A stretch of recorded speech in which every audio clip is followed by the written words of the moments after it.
অনেক বেশি রাত্রে একটা দুর্ঘটনা, এখানে একটা ইনসিডেন্ট ঘটে।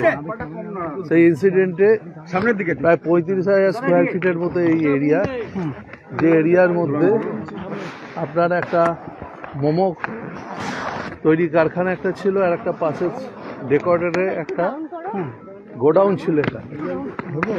তা সেখানে আগুন লাগার খবর পাই আমরা রাত 3টে নাগাদ খবর পাওয়ার পরে আমাদের যারা ফায়ার ফাইটার, ফায়ার ইঞ্জিন, আমরা 12টা এখানে পাঠাই পর্যায়ক্রমে 12টা পাঠানোর পর আগুন আমরা কন্ট্রোল করি, এবং আগুন এখনো আমরা গাড়ি রেখে দিয়েছি, তার কারণ প্রচুর জায়গায় পকেট ফায়ার ছিল। আর এই জায়গাটা একটা যৌতুকগৃহের মতো। আমরা যা দেখলাম যে এখানে যেমন একটা মোমো ফ্যাক্টরি ছিল, তেমনি তার পাশে একটা ডেকোরেটরের গোডাউন ছিল, প্রচুর দাহ্য পদার্থ তার মধ্যে ছিল। ইতিমধ্যে আগুন কন্ট্রোল হয়েছে, আর গাড়িও আমরা রেখে দিয়েছি এখানে। ফায়ার ফাইটাররা তারা ফাইটিং করেছে।